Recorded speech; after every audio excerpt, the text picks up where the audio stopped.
What's going on, guys? It's Royalty Crypto here and welcome back to my channel. Today I want to take a look at the meme coin market because I believe that it is in a very interesting spot, and in my personal opinion, I think that there are some fantastic buying opportunities right now. And I also wanted to do a little bit of a deeper dive on SPX6900 because I do believe this coin has a lot of potential, and I'll get into that in just a minute. But guys, before I start, this is a brand new YouTube channel and I would greatly appreciate it if you could like and subscribe. Without further ado, let's take a look at this market. Meme coins have been struggling immensely for the past 30 days. Most coins are down anywhere from 20 to 30%, and these are the top 10 meme coins, not like the very, very low cap memes. And guys, in my opinion, the reason for that is because whenever there's fear in the crypto market, it seems to hit the meme coins the hardest. This is because meme coins are viewed as basically the most risky asset that you can buy. But guys, vice versa, when greed starts to return to the markets, meme coins absolutely explode.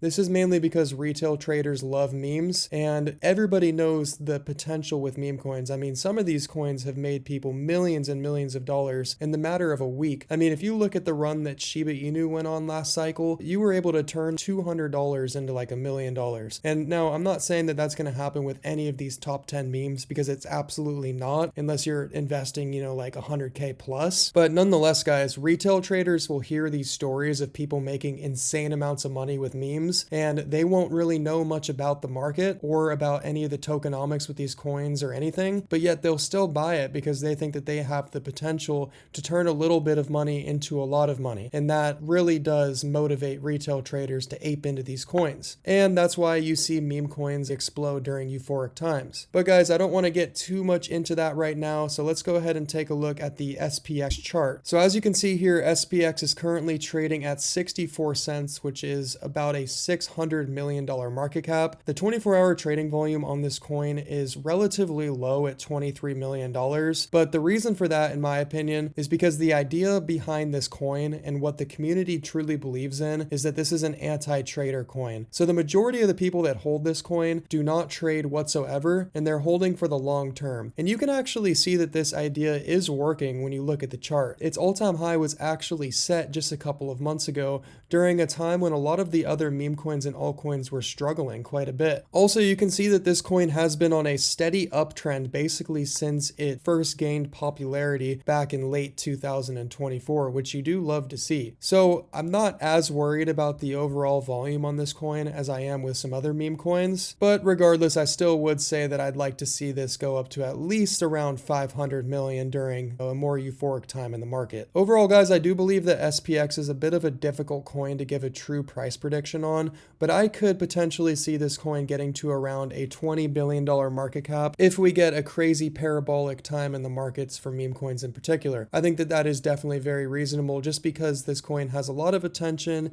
a fantastic community, and already has 220,000 holders, which is very impressive to say the very least. All right, guys, I wanted to take a look at some market news that's really driving the prices of these crypto coins. So this actually came out about 20 minutes ago. Breaking news, the US House of Representatives have advanced a bill to reopen the government. So they still have to vote on this bill, and that is going to take place sometime tonight. So I do expect to see continued volatility in the market, but if this does actually end up getting through tonight, I would not be surprised if crypto starts to pump pretty hard. Like, I could see Bitcoin back above 106,000, pushing towards the $110,000 range. I think that the government finally reopening is going to give the market the clarity that it's been looking for the past couple of weeks. So I do believe that this will be a very bullish event, especially in the short term. One thing that I did not love to see, however, is apparently the White House said today that the October jobs and inflation data may never be released. So if you guys didn't know, the past couple of months we haven't had any quantitative data released because government workers are the ones who collect this data. And during the last FOMC meeting, Jerome Powell had said that it is not a foregone conclusion that we will be having another rate cut in December. And the reasoning for that is because of the fact that we haven't been receiving this quantitative data. So unfortunately, guys, if this data never comes out, then there is definitely a chance that we don't have a rate cut in December. Now, guys, a lot of this is just short-term noise, and it really does not matter in the long run. So I'm not overly concerned with it. But guys, if this is actually the case and we do decide to pause in December, then there is a good chance that it's going to take until sometime next year before we get bullish momentum in the markets. And this was reflected on the FOMC prediction tool from CME Group. As you can see, guys, there is only a 60% chance that we get another rate cut in December. So it is more likely than not. However, it's pretty close to a coin flip at this point. I would much rather see this above 90% because, as I had mentioned before, the market loves clarity. And when something is almost a 50-50 shot like this, that is far from clarity. So yeah, guys, I could potentially see this holding us back for the next couple of weeks, just a bit for crypto. But if we do get any quantitative data that comes out that is in line with cutting rates in December, then that could absolutely help fuel this bull run. But regardless, guys, short-term noise, don't worry about it too much. I know for a fact we're going to be getting rate cuts sometime next year. And worst case scenario, if Jerome decides to not cut rates at all, he will be being replaced in May by somebody that will, without a doubt, cut rates. All right, so let's take a look at the overall crypto fear and greed index. So we're currently sitting at a 26, and this actually updates again in about an hour and a half. And we had yet another dump today in the crypto market. So realistically, we're probably around a 23 to 22 right now. So we are basically on the brink of extreme fear. So in my opinion, guys, it's a great time to be buying altcoins and meme coins in particular. This is not financial advice, of course, and none of these videos that I ever make on this channel are financial advice. So please do your own research. But historically, guys, whenever we have this much fear in the crypto market, we will have a very sharp recovery in the coming months. And I do believe that meme coins will have another rally soon. And personally, guys, I don't think you can beat the prices that we're sitting at for some of these top memes like SPX6900. All right, guys, so the last thing that I want to take a look at is the Bitcoin liquidation heat map. So as you guys can see here, this is on the 30-day on just Binance in particular. So there's way more liquidations than this, but this is the biggest exchange, which, you know, basically reflects how the overall market is looking. So as you guys can see here, we do have $4 billion in current short leverage trades open. So people are betting that the price of Bitcoin and crypto is going to drop, and they're using leverage, which is basically a loan. So say the price of Bitcoin goes to a certain level, these people are going to lose their entire position. And when you look at the flip side, we only have about 70 million in open long leverage. I mean, look at the difference, guys. This is absolutely incredible. Whenever you see the Bitcoin liquidation heat map be this unbalanced, you always know that at some point, now this could be in the next couple of weeks, this could be in the next couple of months, but at some point, market makers will target the more leveraged side, which in this case is the shorts. So in my opinion, guys, it is a very bad time to be bearish and a fantastic time to be bullish. And I do expect that once, you know, some clarity returns into the market after this government shutdown is finally over, and once we get some quantitative data for this potential rate cut, I do think that that is all the fuel we need to initiate this short squeeze and really push back up to at least $116,000 range for Bitcoin. But all right, guys, that's going to do it for this video. I hope you guys have a fantastic rest of your night. And if I see anything posted about the government shutdown vote, I will make sure to give you guys an update somewhere on my YouTube channel. So make sure you keep an eye out for that. But yep, I will be talking to you guys tomorrow. Peace.